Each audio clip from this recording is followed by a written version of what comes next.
¿Usted conoce el propósito de Dios para nuestras vidas en general? Vamos a ver lo que Pedro tiene que decir sobre este en el mensaje de hoy.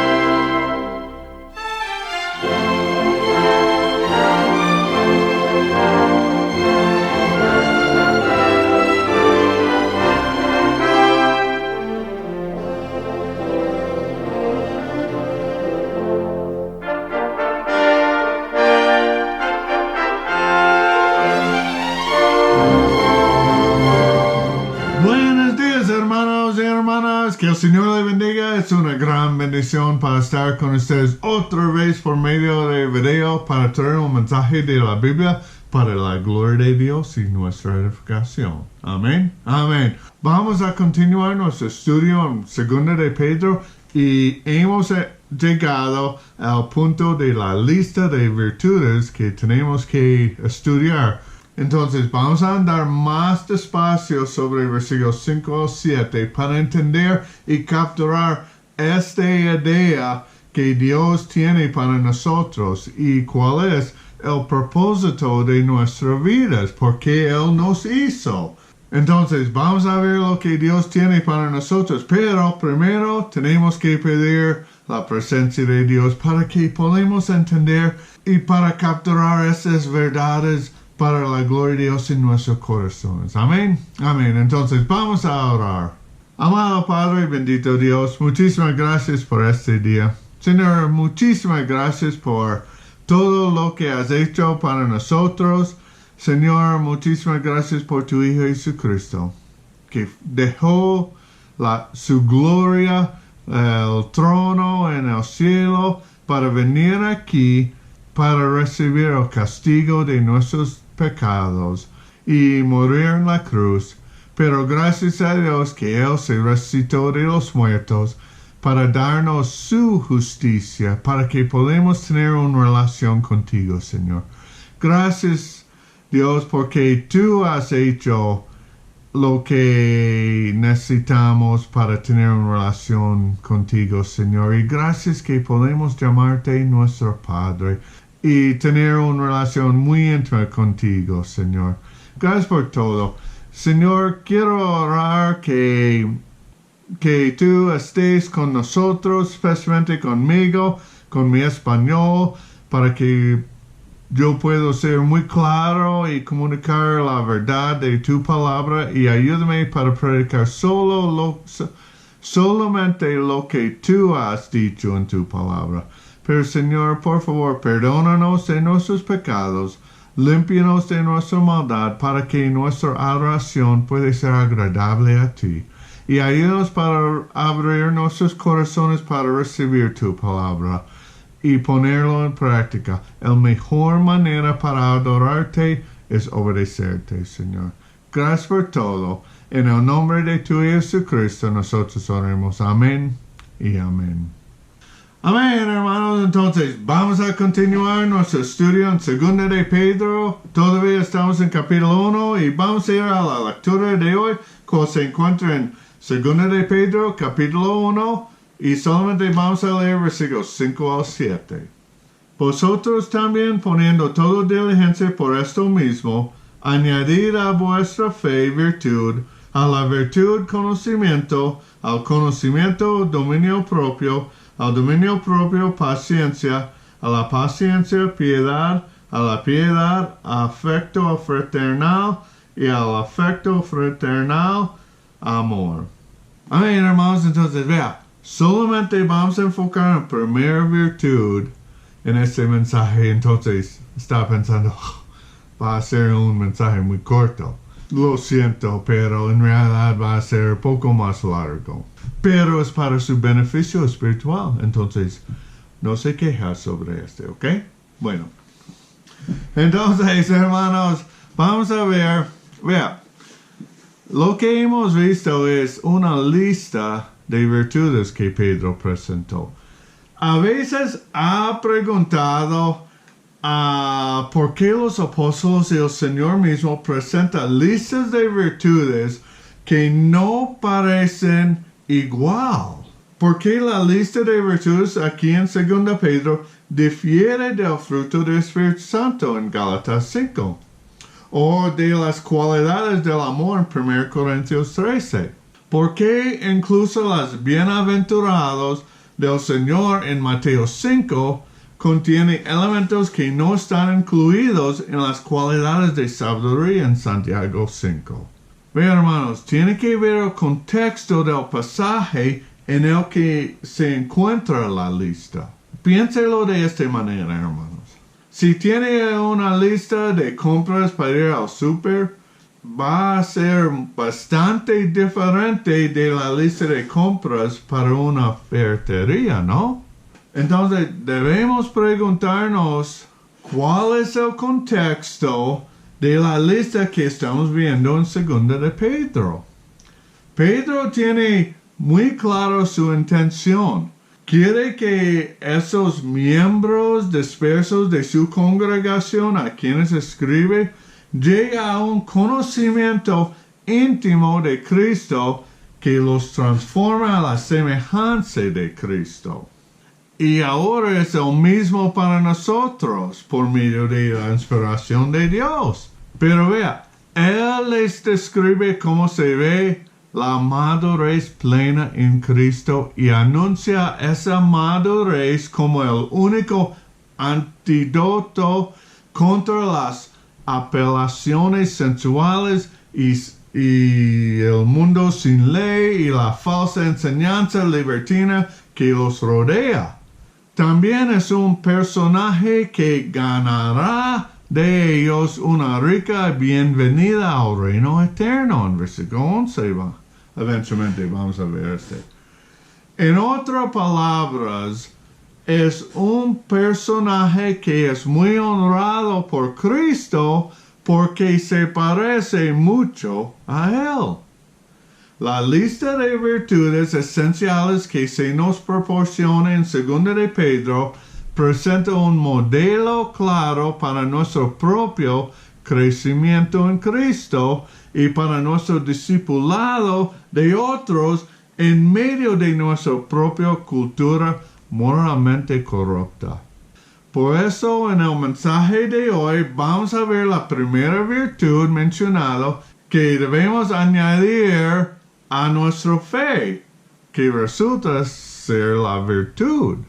Pero veremos que se puede describir mejor como así: cultivar la excelencia de la semejanza de Cristo. Este es el título para nuestro mensaje de hoy.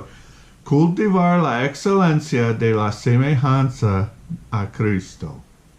Entonces, vamos a ver el primer punto, cuál es, tenemos que entender, añadir a vuestra fe virtud. Vea, aquí en versículo 5 vemos que Pedro nos ha presentado las maravillosas provisiones de Dios, ha puesto a nuestra disposición para que la semejanza a Cristo se encuentre en nosotros. Pedro asume que hemos obtenido el fundamento inicial de la semejanza de Cristo, que es la fe. No hay forma de que podamos continuar en esta lista de virtudes si no hemos puesto nuestra fe en la obra de Cristo en la cruz para nuestra salvación. Una vez que hemos entrado en una relación con Dios, también continuamos el viaje por fe. Pero aquí en versículo 5, Pedro hace la transición con el mandato añadir virtud a tu fe. Añadir puede ser entendido como suministrar abundantemente. Entendemos la intención de ese concepto con la frase cultivar las condiciones. Entonces, ¿cómo cultivamos las condiciones para desarrollar la virtud? Igualmente importante, ¿qué es la virtud? El significado de este. Vea, la palabra griega. Vamos a aprender griego en este momento, pero la palabra griego actual traducido como virtud se llama arete. Arete es un poco difícil de definir porque fue usado bien con los filósofos griegos, pero fue poco usado por los autores en el Nuevo Testamento. De hecho, se usa solamente 5 veces en el Nuevo Testamento. Y 3 de ellas están en el primer capítulo de Segunda de Pedro. Uno en versículo 3 y 2 veces en versículo 5. Pero a partir de esas 3 referencias no queda del todo claro qué es exactamente lo que Pedro quiere decir con arete. Pero Pablo nos da un poco más de comprensión cuando miramos a su uso de arete, su único uso, que se encuentra en Filipenses 4:8. Vamos a ir a Filipenses 4:8. Por lo demás, hermanos, todo lo que es verdadero, todo lo honesto, todo lo justo, todo lo puro, todo lo amable, todo lo que es de buen nombre, si hay virtud alguna, si algo digno de alabanza en esto, pensad. Este es el 4ª vez que fue usado esta palabra en el Nuevo Testamento. Pero un comentarista dijo sobre arete, que significa excelencia, y se usaba para denotar el cumplimiento adecuado a cualquier cosa. La excelencia de un cuchillo es cortar. Un caballo es correr o trabajar. Algo era excelencia o virtuoso solo si cumplía su propósito. Y se recuerda cuando hablé de la santificación en el sentido de que es el proceso en el que Dios nos está cambiando a la imagen de su Hijo para que regresemos al propósito original que tenía para nosotros. Entonces, si está cumpliendo el propósito, tiene excelencia, tiene virtud, tiene arete. Entonces, creo que puedes ver por qué Pedro colocó esta virtud en primer lugar en la lista. Ninguna de las otras cualidades se utilizará para el propósito correcto hasta que decidamos cuál es nuestro propósito y entreguemos nuestras vidas a Él. Entonces, ¿qué es el propósito para nosotros? ¿Por qué Dios nos hizo? ¿Cuál es el propósito final del creyente? Creo que podemos entender mejor esto si tratamos de hacer una declaración de propósito para el creyente. Entonces, vamos a ver el segundo punto. Declaración del propósito del creyente.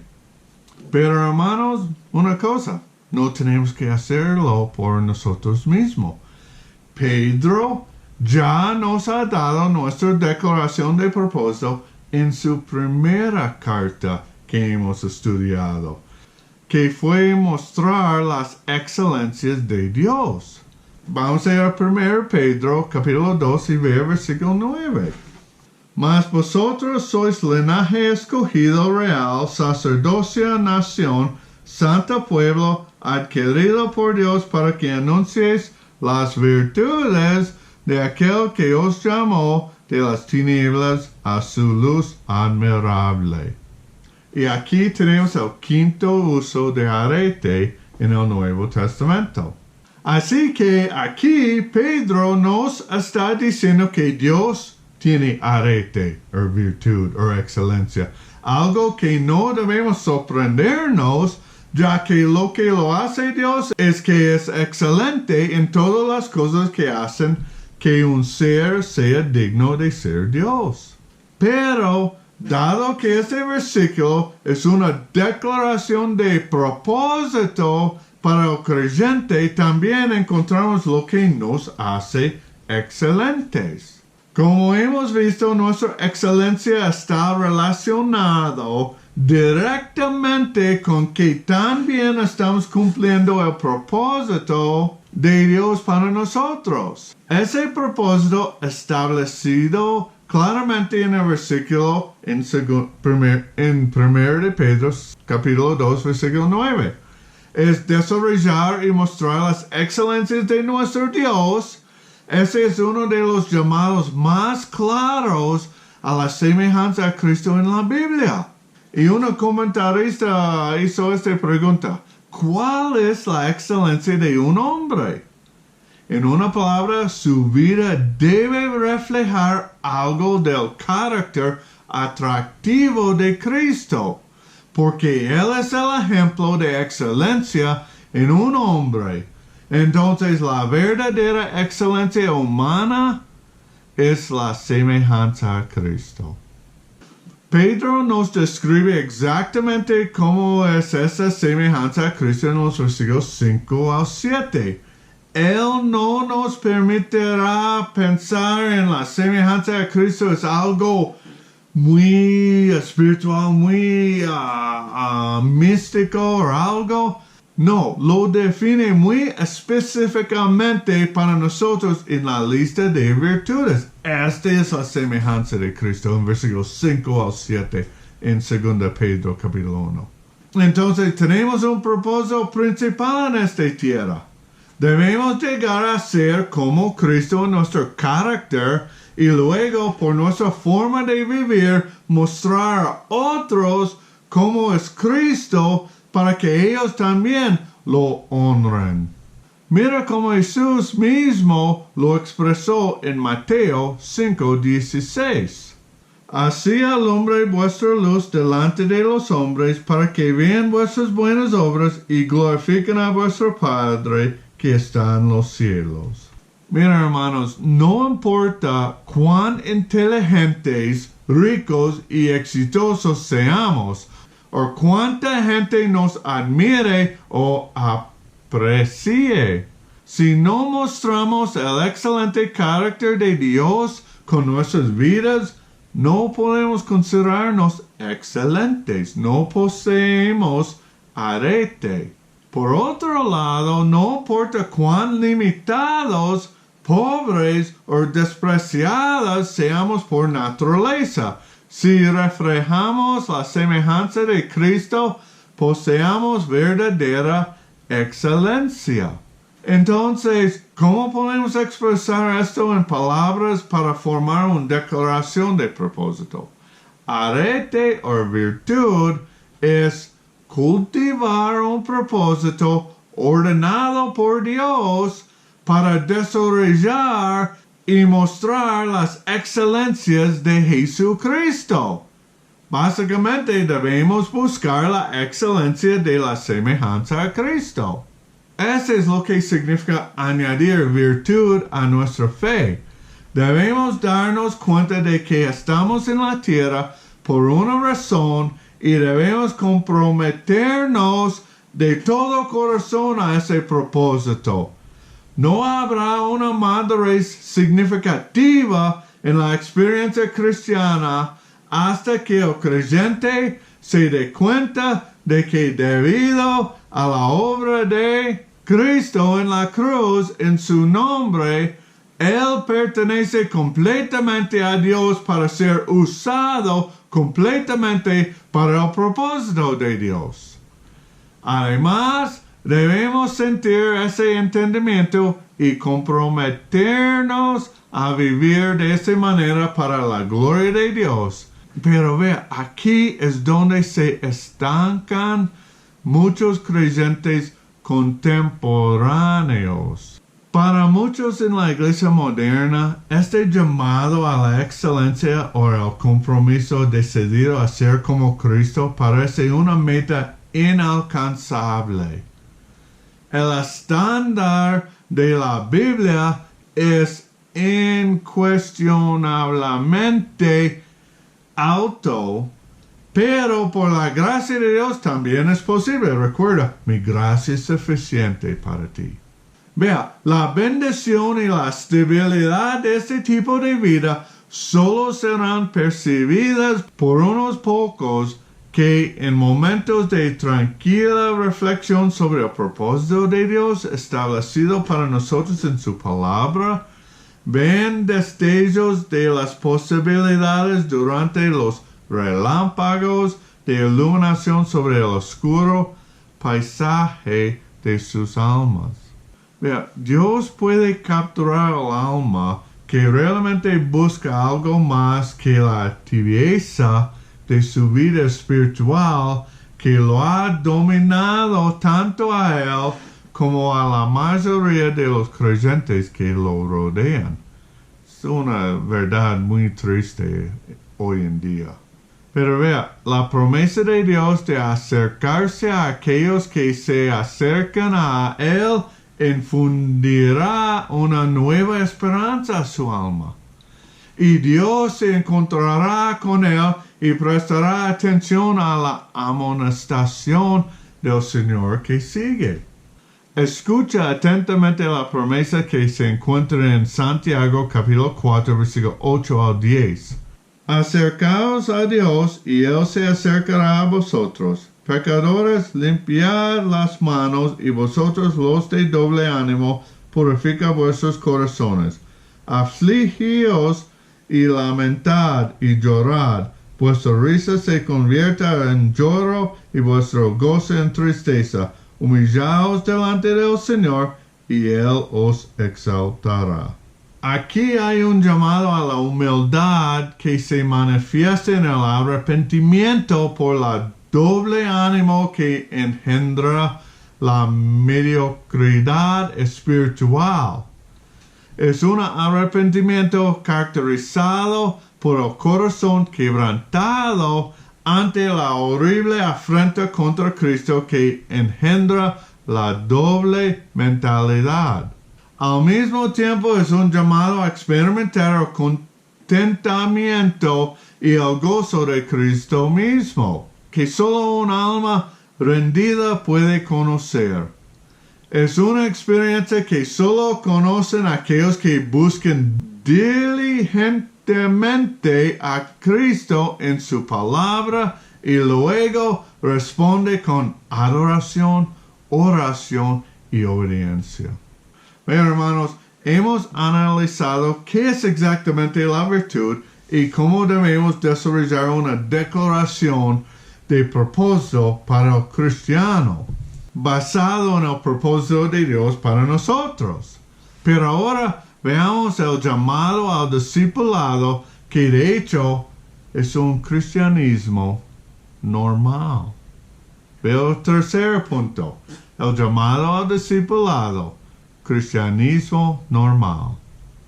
Este enfoque decidido para ser como Cristo es de hecho un cristianismo normal, cuando se mide según las normas bíblicas. Es un llamado al discipulado a escuchar las palabras del Maestro y hacerlas para ser como Él. La tibieza que prevalece en la iglesia hoy es normal acorde a las actitudes predominantes de la iglesia, pero es subnormal según las escrituras. La madurez cristiana plena se construye sobre una base que comienza con una búsqueda incondicional de Cristo y sus caminos. Debemos dejar que las propias palabras de Cristo sobre este trágico estado de la iglesia formen nuestras opiniones sobre lo que es normal en su mente y debemos dejar que esas palabras determinen para nosotros cuál es el remedio. Ve Apocalipsis capítulo 3 versículos 15 al 19, la carta a la iglesia en Laodicea.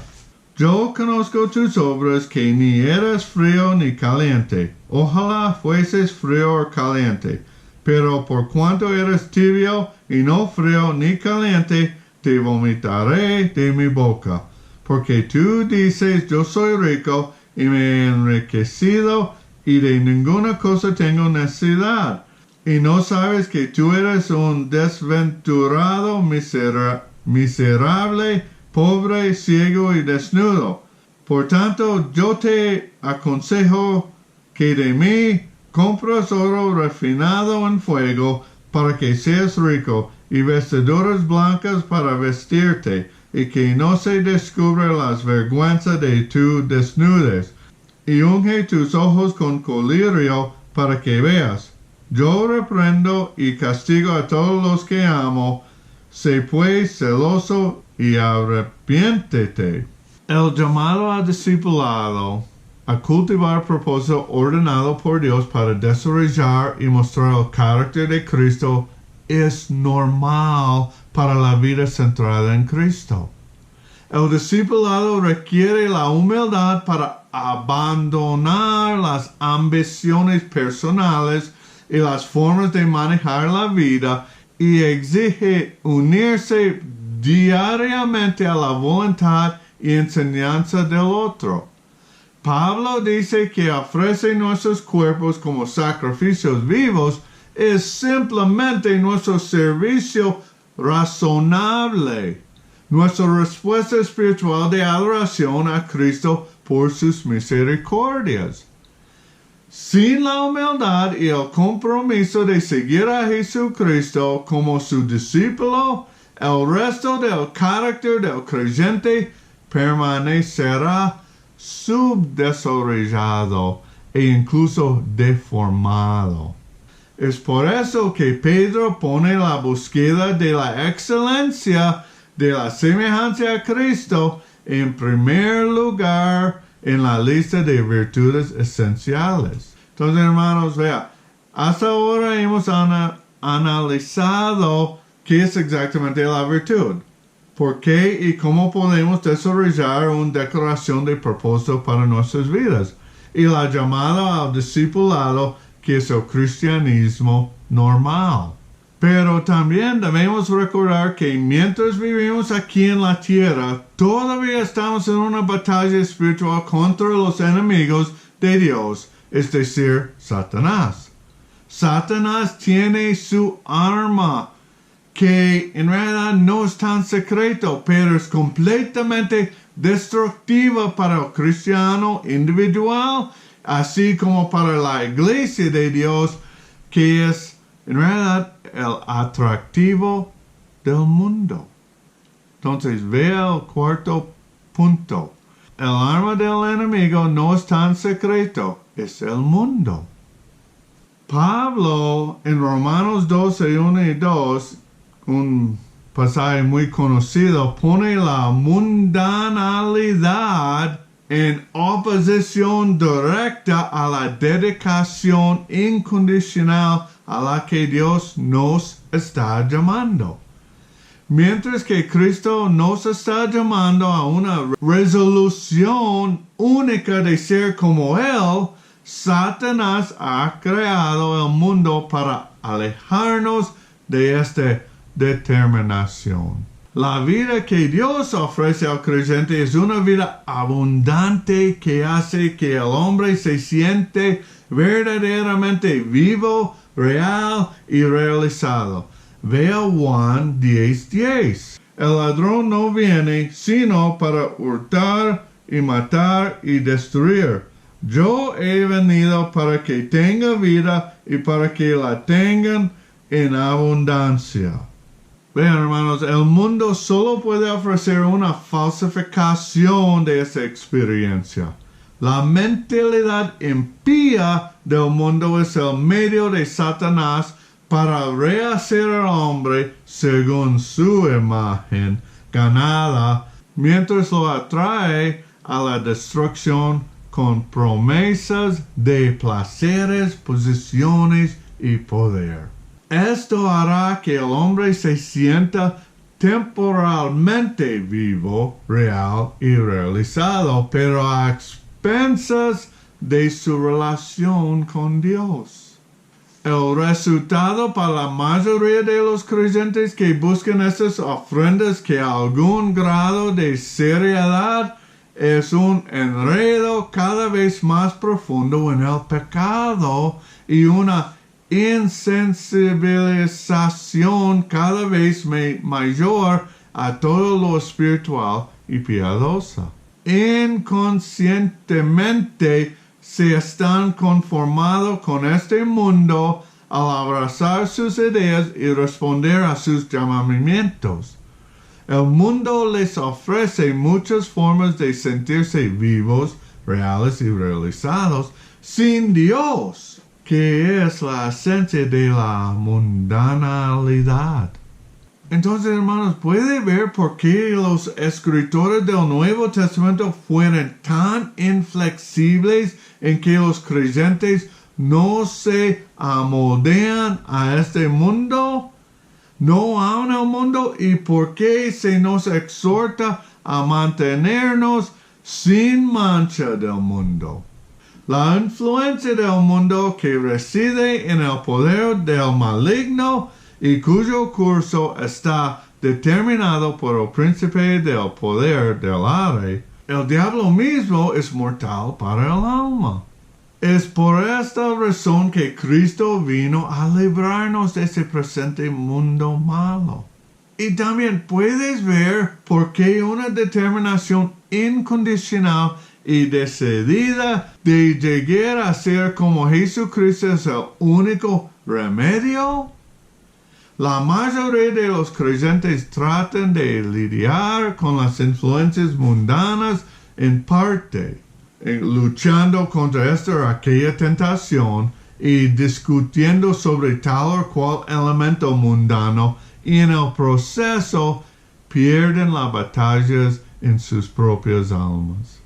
No existe un estándar para medir la influencia de estos elementos a menos que uno haya decidido vivir una vida completamente centrado en Cristo en el primer lugar. Es asombroso cuán claros se vuelven los problemas de estilo de vida, a menudo llamados áreas grises por muchos creyentes, cuando se examinan contra el compromiso de estar completamente centrados en Cristo. Cuando está dedicado a Cristo completamente, todo es claro, no es gris, todo es negro, todo es blanco. Este es el comienzo del viaje hacia la plena madurez en Cristo. Le costará todo, como dijo Jesús, pero es la única manera de cultivar la semejanza de Cristo. Otra forma de describir el cultivo de la virtud, la búsqueda de la excelencia de la semejanza a Cristo, es capturar el corazón para Cristo. Es la mentalidad que se aleja de los encantos del mundo y de nuestro propio corazón pecaminoso para cultivar las virtudes esenciales que Pedro nos va a presentar. Entonces, para concluir, hermanos, es necesario pedirnos que hagamos un examen completo de nuestra vida espiritual y compromiso con Cristo. Vea, una pregunta: ¿a quién deseas convertirle? ¿O a quién imitas? ¿O cuáles son las virtudes o excelencias de esa persona que intentas imitar? ¿O cómo refleja su estilo de vida que han capturado su corazón? Recuerda que una mentalidad mundana busca sentirse vivo, real y realizado a través de las experiencias de la cultura, a través de amigos, de ideas afines en lugar de buscar de todo corazón la comunión, la imitación y la realización en Cristo. Hermanos, la pregunta más fundamental que tenemos ante nosotros es: ¿quién tiene su corazón? Si Cristo realmente tiene su corazón, entonces verá los peligros de la mentalidad del mundo y rechazar esta mentalidad. Lo más importante para un discípulo de Cristo será pasar tiempo con Cristo en su palabra, escuchar las buenas predicaciones bíblicas acerca de Cristo, buscar la compañía de amigos centrado en Cristo, cuya dirección de vida es distintivamente diferente a la de sus padres en el mundo.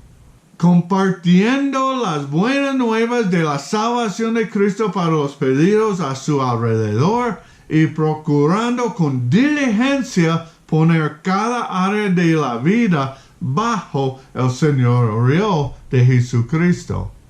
Pero si su corazón ha sido capturado por el mundo y vives para sí mismo, debe arrepentirse de las inclinaciones y acciones traidoras de su corazón. Primero debe tener su corazón si él ha de transformar su carácter. El arrepentimiento implica un cambio de corazón y dirección y las confesiones del pecado para que Dios extienda el perdón. El cambio y el crecimiento requieren humildad.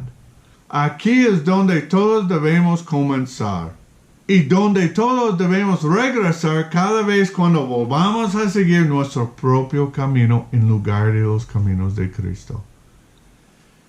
Vivir bajo el señorío de Jesucristo significa simplemente que Cristo y lo que Él quiere para nosotros debe ser lo primero. ¿Tiene esta mentalidad y compromiso en su vida? Vamos a orar. Amado Padre, bendito Dios, muchísimas gracias por este día. Señor, gracias por todo lo que has hecho para nosotros. Gracias por tu Hijo Jesucristo, que fue a la cruz para nuestros pecados. Murió, pero se resucitó de los muertos para nuestra justificación. Señor, gracias por la salvación y la vida eterna.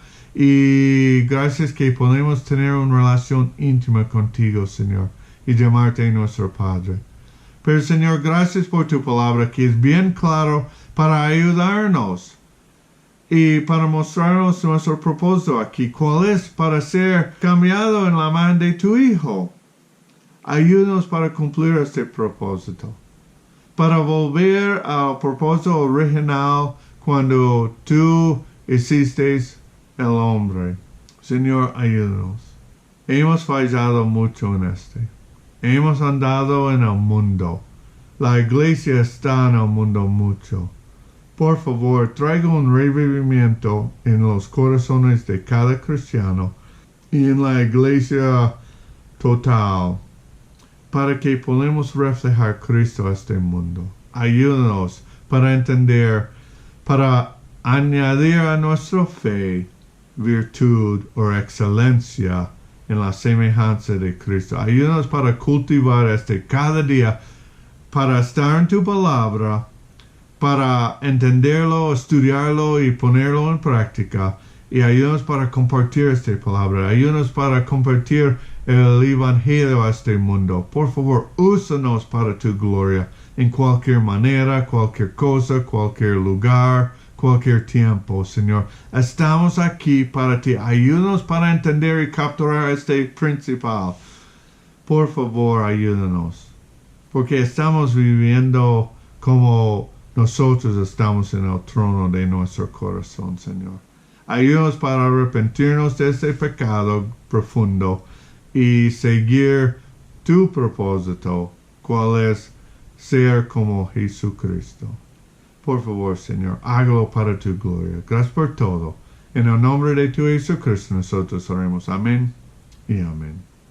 Amén, hermanos. Entonces, que el Señor le bendiga. Espero que este mensaje haya sido una gran bendición para usted. Ha sido una gran bendición para mi corazón y para reflejar y examinar mi propia vida. Vea, en este día lo siento, no tengo una canción de mi esposa. Está preocupada cuidando una casa de nuestra vecina que fue a la playa. Pero tal vez el próximo mensaje. Pero, hermanos, por favor, medita en esta verdad para añadir a nuestra fe virtud, excelencia de Cristo en nuestra vida. estamos aquí para un propósito, cual es para glorificar a Dios cuando estamos reflejando a Cristo a este mundo. Amén. Entonces, hasta el próximo mensaje. Que el Señor le bendiga. Amén.